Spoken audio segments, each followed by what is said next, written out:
What is up, YouTube? I'm super excited to bring you guys yet another speedrun series. This one is involving the Philidor setup. If you don't know what that is, it involves playing the pawn to e4, d3, and c3. The knights develop to f3 and d2, and the bishop goes out modestly just to the e2 square. The queen sneaks out to c2, we kingside castle, and then in the middle game, we usually go for some sort of queenside play with a4, b4, expanding there, rook e1, and your queenside bishop is often a piece that can stay home. So this has been super successful for me. This is an opening that I've been using for a long time. The best part is you can play it with both sides. So without further ado, let's get straight into the very first episode. Enjoy.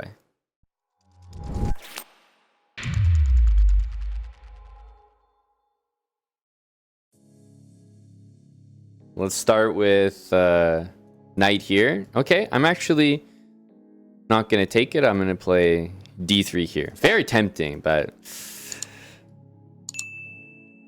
I'll hold off. We'll focus on getting our setup here. Just so at least the... and taking will be very common. We'll be taking back pretty much every time with the pawn. You can already see that a pawn on c3 will work very nicely against this knight on c6. Ooh, an aggressive move. I respect it. This is probably going to make me consider bishop d3 a little bit more just for the pressure on f5. But in general, this exchange is not something we're that worried about. But I will say this will probably get me to play bishop d3 perhaps instead of bishop e2.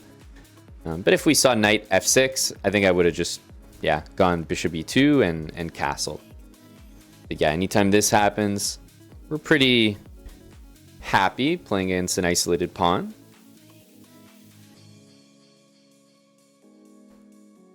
Okay, we can play moves like knight d6 to get the bishop pair, but I suspect he'll do this next. I think we're just gonna focus on castling. Take it back. Trade's fine with us. I'm waiting to play the move c3. Waiting to play c3.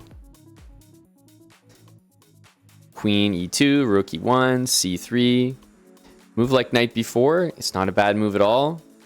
I'm considering even more so the move knight d6 now, just because, instead of losing my bishop for a knight, we can go for this tactic. I'm not even winning material, but it does feel like getting the two bishops is kind of nice. I might want to play c3 next. Probably very tempting to keep attacking this bishop if I had to guess. Some moves like that, or knight e7. But knight f6 would be a fine move too. We have the bishop pair here, and I think this light square bishop will be very, very strong. I actually like the way the opponent's playing in general, like just going for it. f5, attacking our center right off the bat. Okay, queen here. We get to make the most satisfying move in the position, which is c3. I don't really see any particular need to delay, so we're just going to go straight for it. c3 in this opening, you're going to learn, is one of the best moves you can play. I'm going to go bishop e3 because if he takes, I think us getting a rook to b7 will be very, very good. Probably just winning. Rook to b7. We're going to, for example, lose a pawn here, but rook takes b7. Looks very tough to meet. We have bishop d7 as an idea. Queen a4, rook c1. Just bringing the pieces in. Queen d5. Yeah, it should also be said, at 386, I feel like our opponent's playing quite well. Like, made an aggressive f5 move, made his own threat with knight b4. Hasn't really blundered anything so far, so I only have good things to say. Okay, bishop here definitely looks tempting. It'll be hard to get me away from bishop d7, especially because this move, it kind of covers this diagonal, queen d5. It also covers queen a4, so it's really not a bad move at all. So yeah, I think bishop here, knight into g5 looks like a pretty good start. And obviously my opponent could play these king moves, which are a little bit worse, but he doesn't. He plays the better one, knight g5. I would say that's the big time threat here. Queen takes a2. Ooh, pawn grabbing. Okay, we don't exactly have a checkmate here, but it feels like we're potentially closing in on one. Yeah, I don't exactly see a mate. I think we'll just take this knight. There were a lot of other moves to do. He goes queen a6. Still, I'm not seeing the checkmate. I'm seeing a lot of great looking moves, but to be honest, no mate. We'll give him this check. And then I think we'll take on d6. The bishop takes, we'll take back, and that should lead to some mate or heavy material loss. Okay, it goes here. Now I know for sure there's going to be a mate, and it looks like the easiest is going to be a double check, followed by a single check. GG. Actually, though, GG. Like, 300? I mean, if anything, what's he most guilty of? Just being greedy? Feels like for a 300, that's a good problem to have. Like, if that's the main thing wrong with your game, just being a little bit too greedy, not focusing on development, that can be worked on. In general, he really didn't blunder too much. So I would say he did quite well. We didn't really get to see the setup in full effect, but we got to see inklings of it. Definitely a very aggressive setup against this. We will see I thought maybe we'd see over time, but we saw it immediately first game. This is going to cause me to be a bit more supportive of my center with a move like bishop d3, whereas knight f6, I'm probably not playing bishop d3 because I just don't really need to. Here, I'm more likely to play c3, bishop e2, castle. But yeah, those are the moves that are, I think, most characterize the opening. But bishop d3, I do need to support that center if it comes under fire, maybe with a move like f5. So let's jump back in. Okay, I'm going to start again with knight f3. Okay, d5, and I'm sort of going to go about getting this opening this way. e4. We're ready to take with the pawn, and it's not like I'm against trading the queens, but I think it's nice to leave them on. I wonder if we're going to see f5 again, or maybe just knight f6. Like, knight f6 is pretty natural. Okay, knight d4. We see a different move here. At this point, this pawn looks very... It belongs to me at this point, the e5 pawn. I think we can take it, no problems. I'm looking at any dangerous stuff, even queen e7. We can just go back. So yeah, I think we probably have to start taking it. But really what I want to do is play c3. So maybe he was playing this because he saw c3 happening and he was like, oh no, I can't let that happen. c3 is such a strong move. Knight f3 can be played. Don't really want to blunder that pawn, so knight here takes, queen takes, but I do think c3 is probably the way to go. Kick the knight, and then we can retreat if necessary. Oh, well, I tell you, this system, boy, it's so good. You're seeing it on display here. It's the system. It's this opening that's so untouchable here. Yeah, we can see the difference between 300s.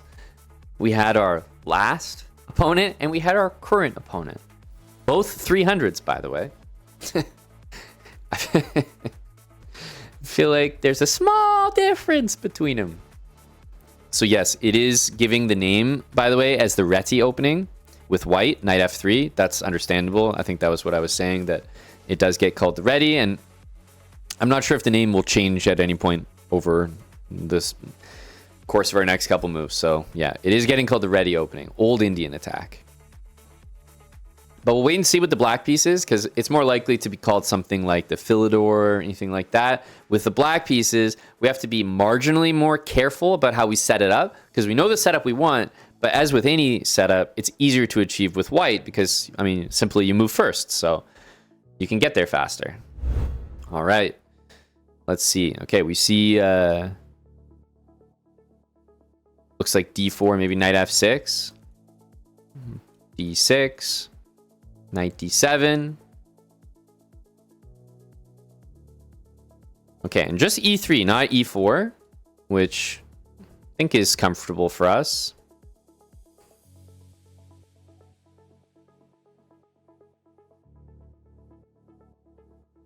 We'll take with the pawn. Okay, now he goes e4. Hang on a sec. It's like I'm playing with the white pieces now. This guy's helping me out in the speedrun. Maybe everyone plays this way. That way, it's like I have white every single time. I like this.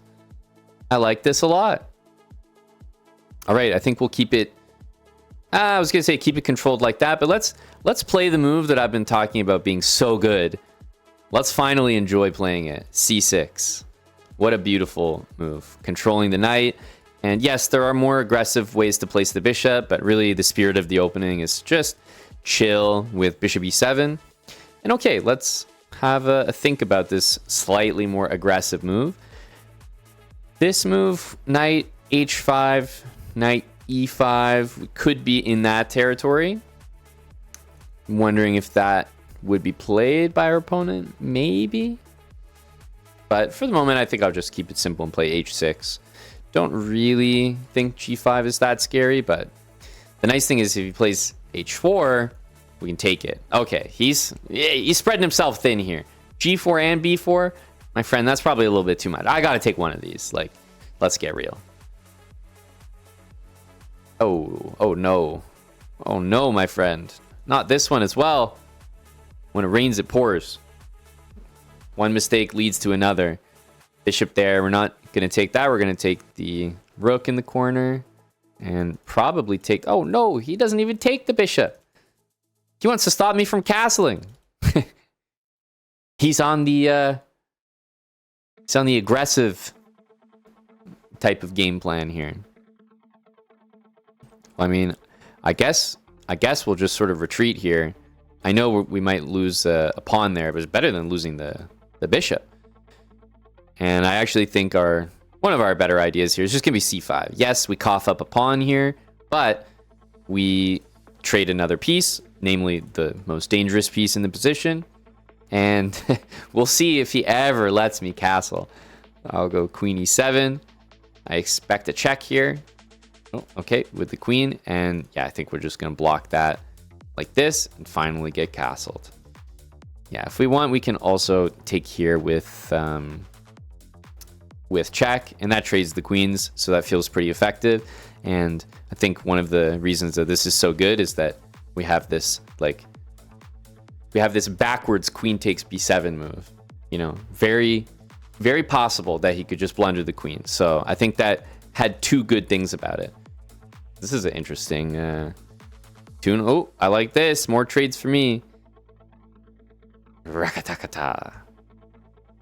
Let's go here.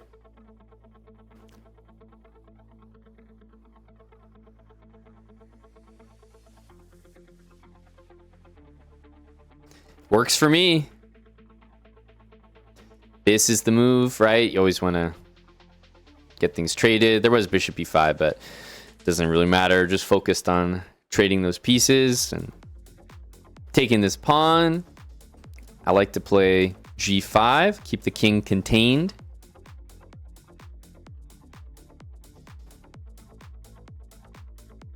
Okay, now we got the king locked in this box right here, which means we can just use this pawn and make our way down the board.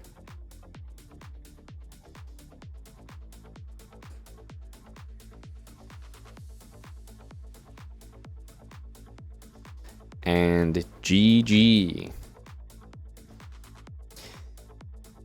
What happened in this one? So we finally got to see the setup with the black pieces. It is, you know, it's the same thing, but he played e3 and then e4. So he kind of, I feel like we haven't really got a full test with the black pieces because white can put a bit more pressure on you than that. Like he could have this position with his turn, right? That's very possible. We went for c6, but, you know, for example, had he played this one first, bishop c4 or something, you know, at this point, we have to think about more things. If I just go ahead and play c6 here, like I did before, knight g5, we're in serious trouble here, right? There's no way to defend that. So we got to be careful. Bishop e7, castles, and then later we can go with a move like c6. So that feels a little bit more on brand. Okay, I'm gonna start with the knight.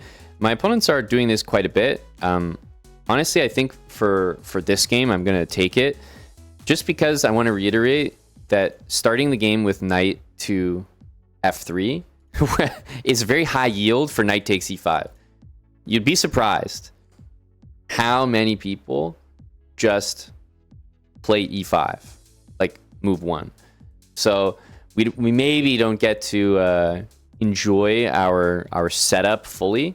Like, how am I not going to play d4 here? Of course I am. Like, with the pawn here, not playing d4 is crazy.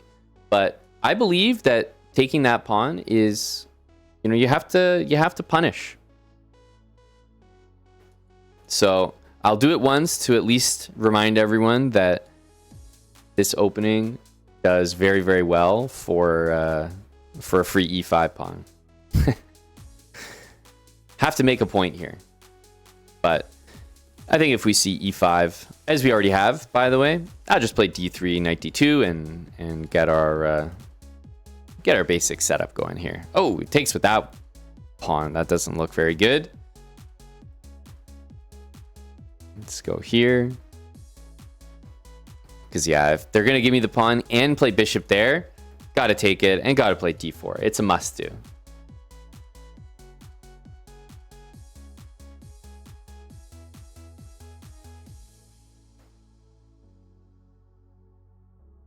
A lot of people just start the game with e5. That's the truth. Knight f3, e5. So I'll at least take it to remind you guys. There's obviously no reason you shouldn't be taking it. For the purposes of being like a bit more instructive and having the game be something that we're all learning. Like, of course, I want to show the system. So I'll probably be playing like d3 if we see that. Okay, he is handing us a pawn here. But you guys should definitely take that pawn. No reason not to.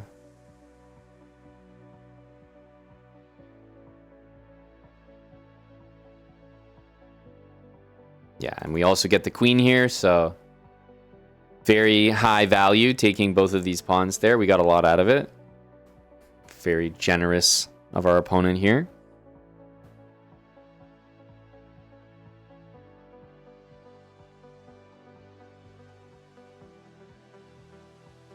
And we'll chalk it up to another dub for the opening.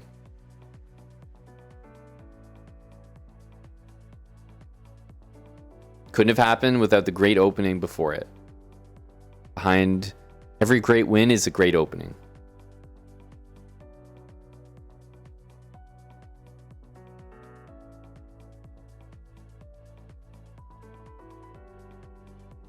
We'll save the knight. I'm still also thinking about d5, but no need to correct the pawn structure. So I think we'll do this instead. Ooh, a trade. Thank you, buddy.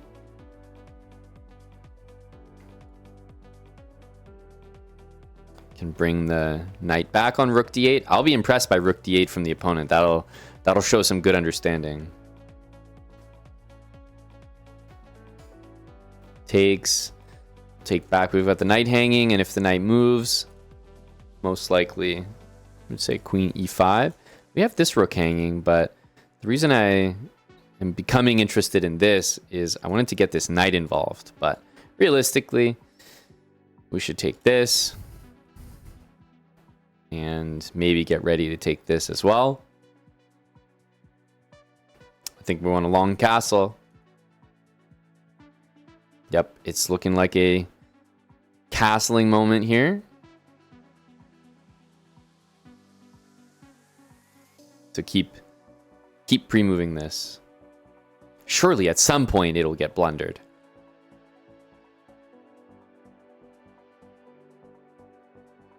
Come on. Oh, okay. Different type of blunder. Didn't expect that. Let's take this with check and get a checkmate in there. GG. All you need to know is that people will blunder their e-pawn against you, especially if you're starting out. So take it. No, there's no reason not to take it. I will most likely be playing this way so that we get to see our system and where the pieces should go, but let's get real. You should be taking a free pawn in the center whenever offered, especially if offered on move number 1. Okay, I suspect we'll see e4 here, which will be a bit more, yeah. So e4 makes sense because if we go with the knight, there will be e5. So I think we're going to start with d6 here. Here we're actually hitting the pawn again. We should probably take, if we're if we're being for real here, I think that's a capture moment. Also, if we play e5, there might be knight g5, so we're in a situation where playing the move that keeps the system intact allows knight g5, and playing this move, which is so strong, means we won't really get to see our system. So trying to balance what the right decision is here because this is definitely not good.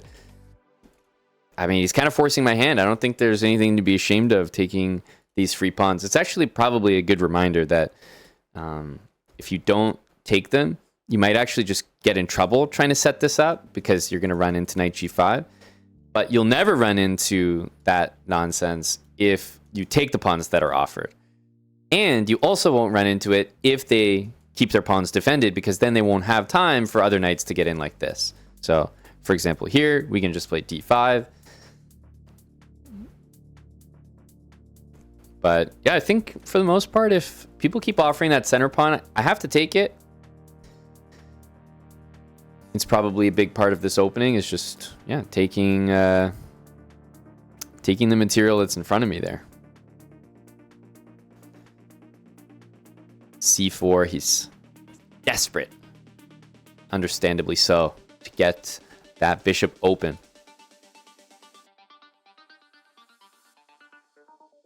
Go play knight d4 here. Just thinking about knight d4, interesting move. Maybe bishop a4, but we have that.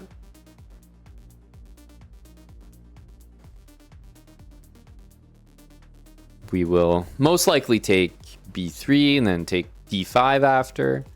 This knight has to go, I think. You got to respect the dedication. He knows one idea in chess and he's sticking to it. I do respect that. He knows how to target f7, and by golly, he's going to target f7. Nothing's going to stop him. Oh no. Oh no. Don't do it. Don't do it. Maybe he sees this, surely. Or knight c3. Yeah, that's a good move. I have a very bad feeling about this in general. So we'll see. But I have a feeling that that may arrive on the board. Let's go for a quick attack on the queen. People love to check, so I suspect we'll get checked here.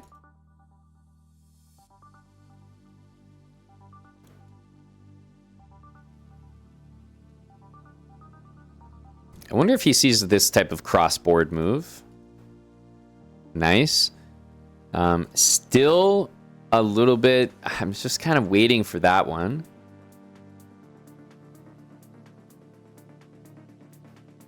I'm not sure what the best waiting type of move is. Maybe this. Will that get him to play that? I don't know.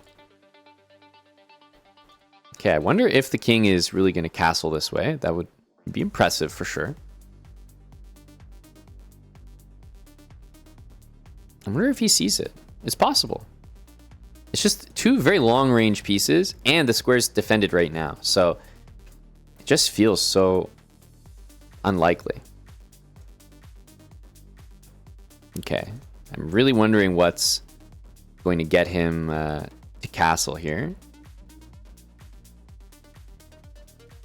I was going to say here, but then we ruin our own idea. So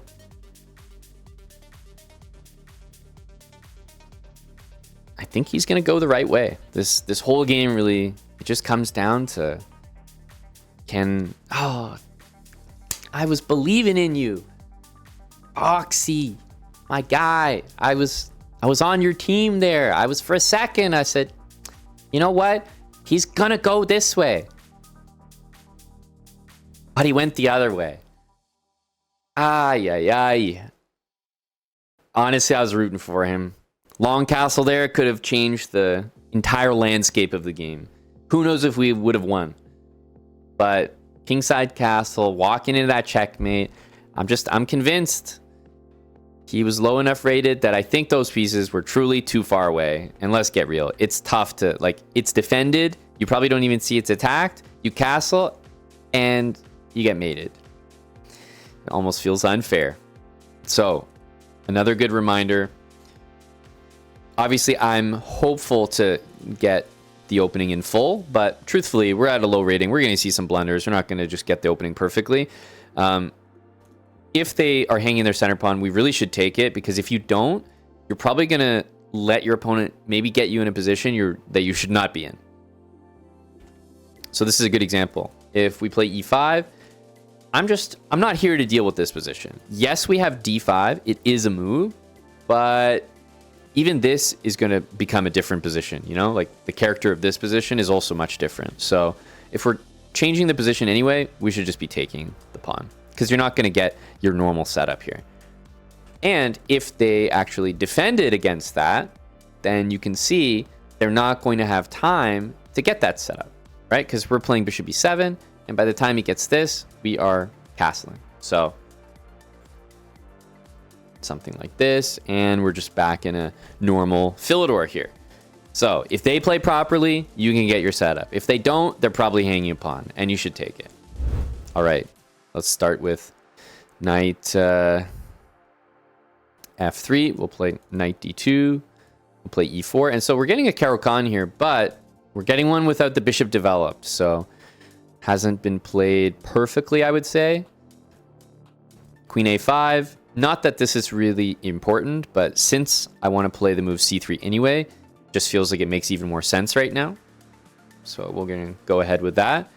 But yeah, my next moves, bishop e2 and castle, probably followed by queen c2. So I think we are going to get our setup here, although it's looking like he's ready to blunder. Yeah, unfortunately, we are going to go ahead and take that material. Okay, it will be a queen exchange here. The worst thing he could do is take this back. That would really cost him. Okay, and we'll maintain our castling privileges here. I said we always take with the pawn, but you know, I was mainly referring to positions where we haven't won a piece by move 10. So I think I'll take with the knight here. Can go maybe knight d6. Get another trade. Yes, I could have just traded there, but I enjoy taking the bishop pair for myself here.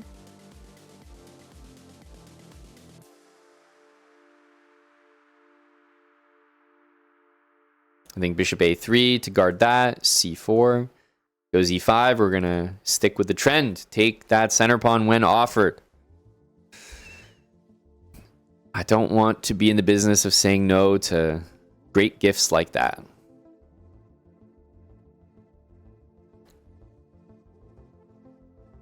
Okay, let's go ahead and support our knight. Trying to use this pawn maybe to support that pawn there. In fact, now I think I'll definitely do that.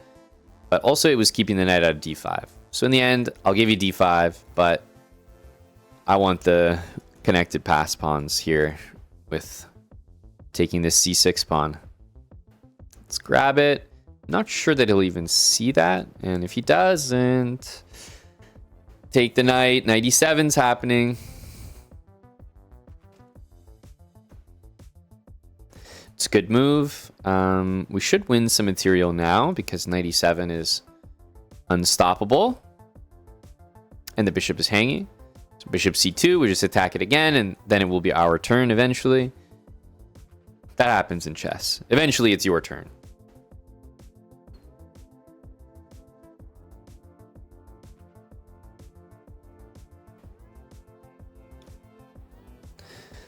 Give a check.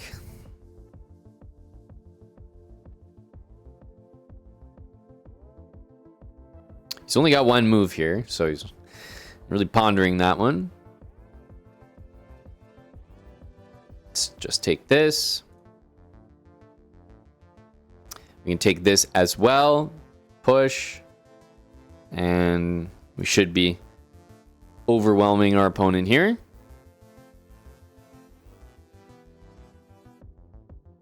Same pawn structure, but hey, the extra rook really makes a difference here. Although you could actually take both my rooks off the board here and white would still be winning. So I suppose that wasn't a good time to mention that. Technically, the rook makes absolutely no difference here. GG. Again, starting our games with knight f3 and just making sure, I mean, there's no problem with e4. It's a very good move, but for the most part, I like to play knight d2 so that I can take back and we're not trading the queens right off the bat. So this is the system we're looking for. Okay, so we see e4. We're probably going to be starting most of our games with d6. And again, we'll just be attacking the pawn. Okay, so he decides to push. And I still think it's important you start with the knight. Kind of important the move order with black. That's what I will say. Because just offer a trade here. Okay, we are, we're not exactly going to get our setup here, but somewhat similar. Maybe if we take this, does it kind of transpose? Not really. Take it anyway. Takes with the knight. Let's get castled here. I think, yeah, important to start with the knight because sometimes if you play like d6, knight d7, you can get caught with some nasty stuff on the f7 square. So, okay, here, it looks like I can do to him what some people honestly try to do to me. And if we see knight e4, we'll be able to pin it. So I'm feeling optimistic about this position. Yeah, so it's a good move, honestly. But I think that rook e8 will be tough to meet. Like bishop here, there's f5, there's knight takes f2 anyway. We see bishop e3, which means we are going to be winning some material. The question is really how much at this point. We could take either way. We could just start like this. I do think we want to take this. Not 100% sure with which one, but I honestly think maybe bishop takes and then rook takes on e4. That looks pretty solid.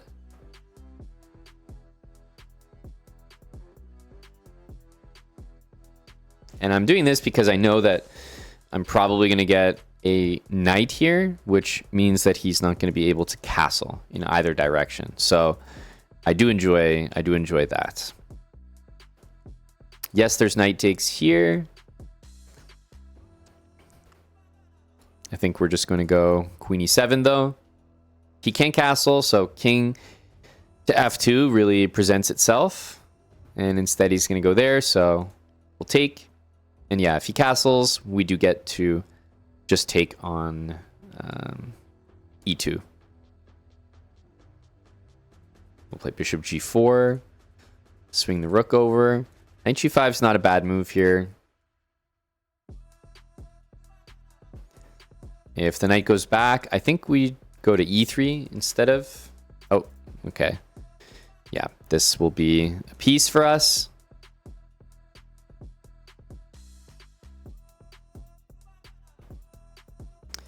just go back here. Bishop g4 and rook e8. Oh, okay, that's even better. Bishop takes g4. Now we're threatening just mate in 2. So I think we'll see rook f2. But that's not going to stop me from tripling up. And now something's got to give. Here, it looks like it wins the queen. Because, yeah, you can't make a move that doesn't lose the queen. And even though queen e3 is available, I think bishop d1 is superior because he's going to recapture it, which means we get to end the game immediately. So let's have a look at this opening. Yeah, we definitely want to start with d6, but after knight here, it's possible that we could play knight d7. But here, knight f6 doesn't make as much sense because of that. So I guess this is possible. We could go this way, kind of guarantee that we're all right here. If we play knight f6, though, there is an issue with knight g5, or rather takes a knight g5. So we absolutely don't want to be in this position. This is a big no. And that's why I like to develop a little bit early with this move, so that if white plays knight c3 to defend it, now it makes a little bit more sense because there's no bishop on c4. If you trade this knight for this bishop, we're in trouble. But here, that's not the case. So we can play bishop e7 and castle just fine. So I just think you have to be slightly careful in the opening.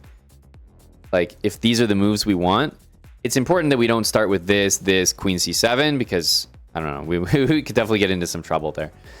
I would say that the only way that you get in a really bad position in this opening is making some mistake involving your f7 pawn. That's pretty much it. All right. We're going to go for d6 against e4. Again, we'll go with knight f6. A lot of people like this push. Hey, the the pawn here, the alerts should be going off.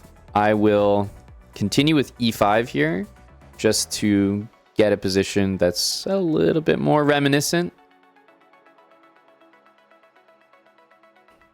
But yeah, that pawn, you see what's happening? Even here, by not taking the pawn, my opponent's playing d4, and all of a sudden, I don't really have a way to defend this.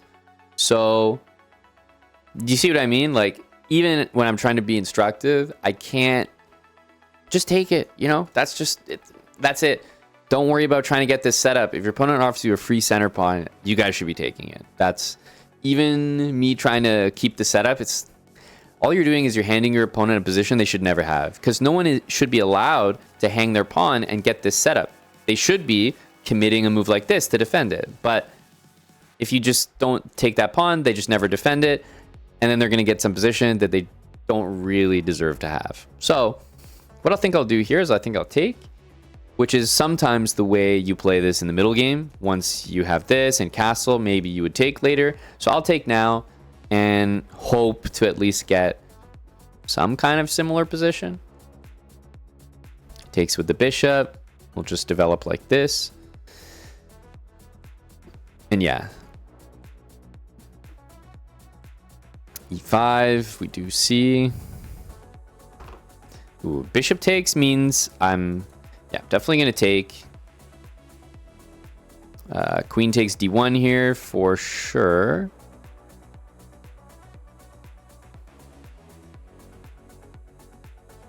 And I think we'll keep it simple in castle. Very clearly the rooks want to get into the center. Maybe knight e4.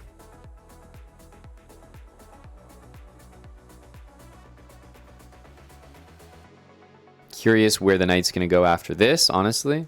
These squares are covered, or so I thought.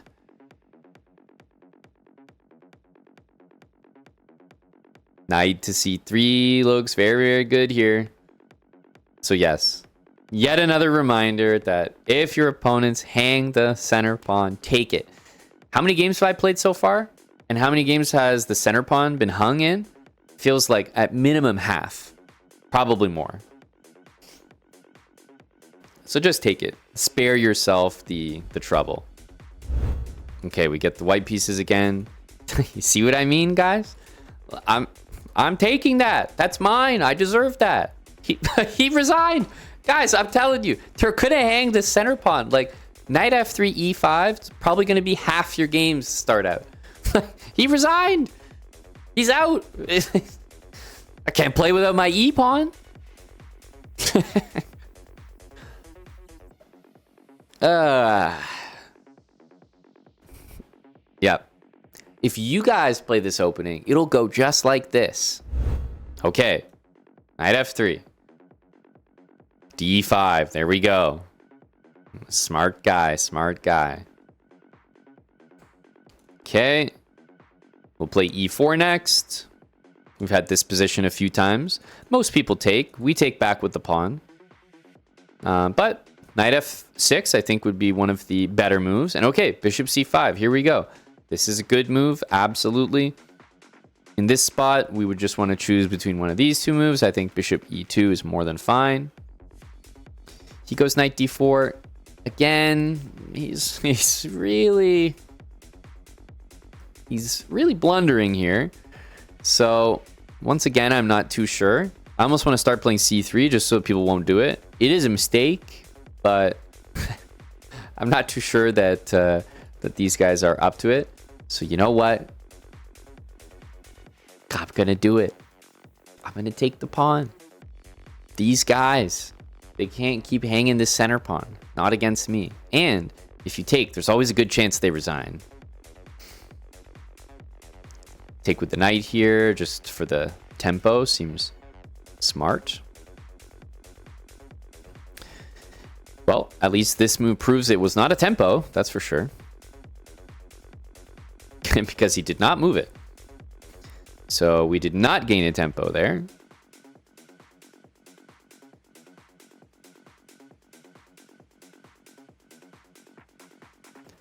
If he doesn't realize the danger, I can see knight f6 happening. So here's the deal. We obviously have a very good discover check with this knight. If we go knight c6, king over, obviously we win the queen. Very happy. Are there any other knight moves that look any good? Knight here forces knight e7, and the most we're doing is winning the rook. So yeah, I think we go here. Knight d7. There's no king at f8, but there is knight e7. So I think knight c6, typical discover check.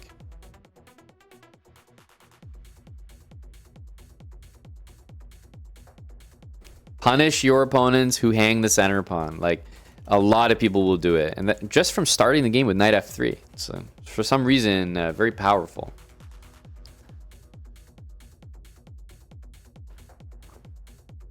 There you go. These fellas need some habits. Yes, they would benefit. Or they would benefit from playing this opening right here. All right. This is a big showdown, guys. It's A man against B man. Okay, so again, I'm going to attack this pawn. It does get defended. Okay. Here we go. Knight here. As soon as I see the potential there, I just like to go bishop e7 and get castled. I will throw in this c6 move against the knight. Feels pretty good. This looks like a guy who, you know, he understands the basics of chess, right? He's getting the pieces out. This certainly makes sense. Okay, takes. I think we'll just take that right back. I definitely don't think bishop takes knight there is too good, but this guy has played definitely one of the better games so far. And we're basically getting to the middle game in our opening, which, yeah, we basically haven't done so far. So happy to be here. Okay, a4 is also a good move, even stopping that. I will go ahead and play a5.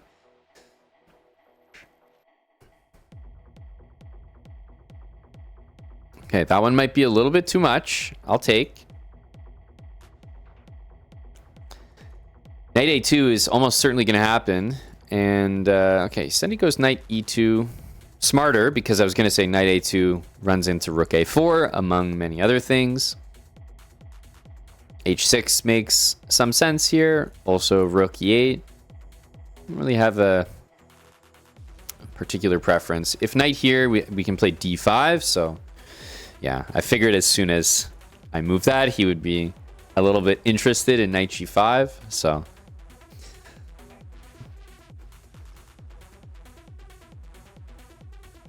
oh my god, that is a move right there. It's like he was locked in. It felt like he almost was looking at habits. Like he had such a normal position, but then b4, knight here, hanging bishop, hanging knight. Feels like the wheels are coming off a little bit right now. I'm not even sure which piece to take. I think here he wants to go knight h5. So here, yeah, I don't know. I don't know what moves he's concocting here. Queen h5, I think he wants to do, but the knight here is blocking it. So maybe he'll go e5, try to take, and then go queen here and mate me. I'm trying to, like, you know, get into his head here what he was thinking with knight f4, but obviously he just left way too many pieces hanging at once. We're getting a lot of resignations here, by the way. As soon as I win, like, a pawn, I got a resignation. All you need is a nice avatar like this. Looks like a, you know, conniving avatar. This will help. Okay, we got a Canadian. They're supposed to be friendly. Let's see if they are. d6. You know, getting ready for our setup. Ooh, c3 is interesting, because if we go here and we see d4, we can take that pawn. So immediately I'm concerned and assuming that he might hang the pawn. He doesn't, and he probably goes a little bit early with this move. I think knight d7, which is very much a move we want to play anyway, looks good. He does defend it, though. We can get e5 in, and we are going to more or less get our setup here. d4 threatens this pawn because of the pin, so we can react to d4 pretty nicely, I think, by just playing c6. Breaking the pin, and also c6 is a move we are very interested in playing in this setup anyway. Whoa! All right. Fine, I admit it. I did not expect that. Is that what you wanted me to say? That I didn't expect this move?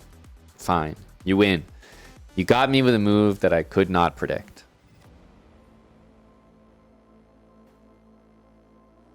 Okay, I'll just bring the knight back. I'm not too sure what's occurring here. I'm going to play the move we've been talking about, c6. Very nice to block that pin. I mean, if you want to take me, go ahead. And I would say now this move is very menacing. And even if it gets prevented, this move is also winning. So he's got a lot to be concerned about here. Hyper aggressive g4 from the Canadian. Yeah, so this move doesn't really threaten anything. So I think we're just going to ask him to leave, politely, of course. Yep. And now we can move this knight and win this bishop. If I did that on the previous turn, the knight from g5 was actually defending. So I think it's better to kick the knight and then go for this. Also, for some reason, I feel like queen b4 will be played. Just to... It's almost like he wants to keep defending that. Okay. This guy keeps winning, you know? All right, my hands are up. I couldn't predict that. You win. You win. Queen b3 was not on my radar, unfortunately. Okay, we'll save the bishop. And I mean, three pieces. So if we're counting things up here, it's looking pretty imbalanced. I basically just have one full extra queen. Oh, that's a lot of hanging stuff. d7, so he can say that he checked me? Must be.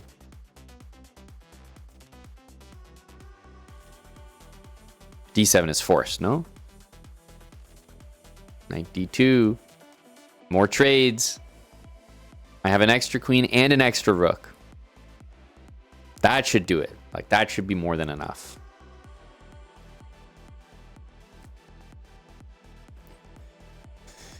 Take something else. Oh, even more going down. Let's castle. Good habits here. King c2 to permit it.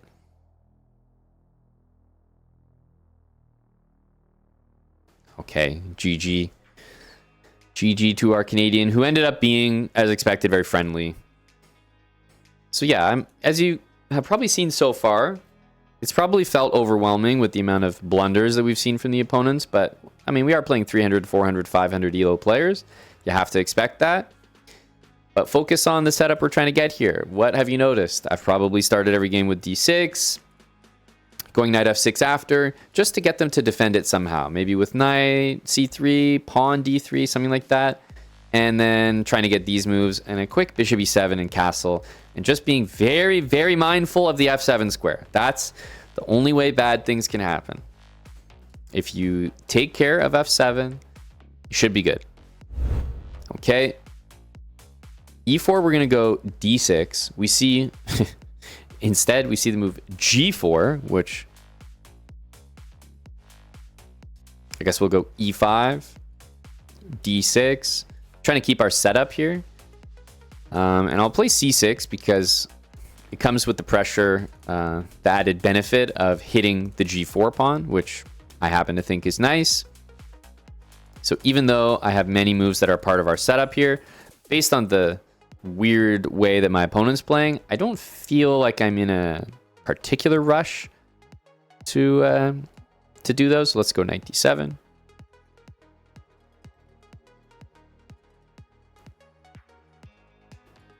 Bishop e7.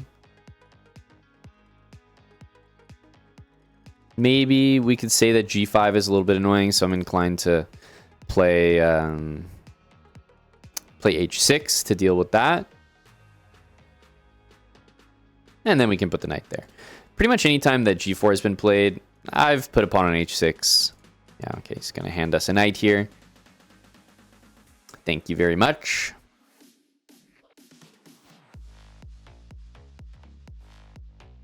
And more weaknesses on the dark squares here.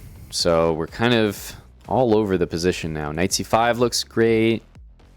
Queen f6 looks pretty good. Let's start with this. You know, there's always that big chance of a blunder with queen b4.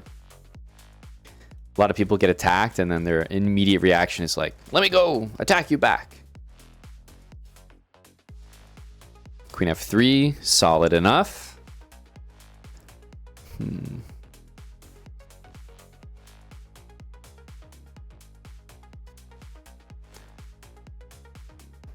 Okay, what are we gonna do here?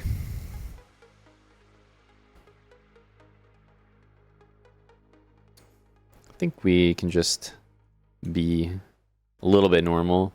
Develop. Okay, he is gonna hand us this pawn. The reason I'm excited to take it is it stops him from castling and it threatens knight d3. So bishop takes c4 looks quite good. He's really asking for it here. Here we have that move. Okay, king there. There's no way for me to win his queen because knight e1 is the only square I can move to that attacks it, and it's not good enough. We can go knight f4. We can play knight takes c1. Play knight takes f2. A lot of things look good here.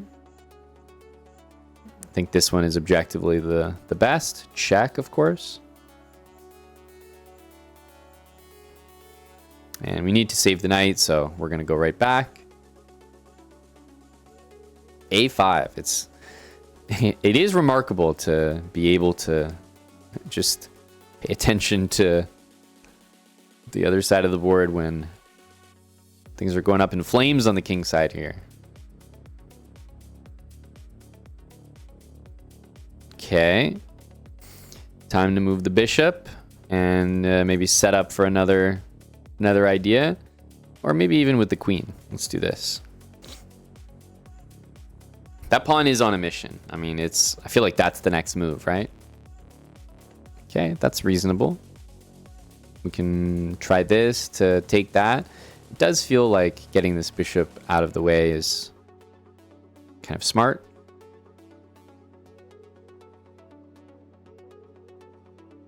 Hey, the pawn is on a mission. You have to respect it.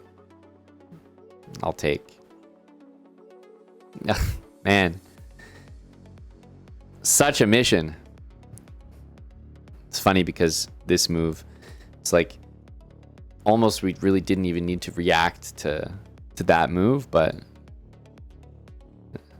we did. He got me looking, right? He got me obsessed with this A pawn. And when he took, I was like, okay, I got to take it, I guess. He got me looking. All right, let's take. Hopefully we're able to conduct ourselves accordingly here. Rook F1, I think we'll take that. Let's take this one here. Oh, man. Not even rook E2 from our guy. GG. The reason I was mentioning that A pawn is because it was funny that rook takes A6 allowed mate in 1, but we didn't even consider it because he got me so focused on the A pawn. It was a classic misdirection. Rook takes A6. Wasn't even thinking. We had a very small moment to checkmate him there, but yeah, no, he got me. I was hypnotized by the A pawn. I wasn't even considering queen E1. And we do hit 500. This is obviously a big moment in the channel. We have to take a second here and really just breathe and appreciate the milestone.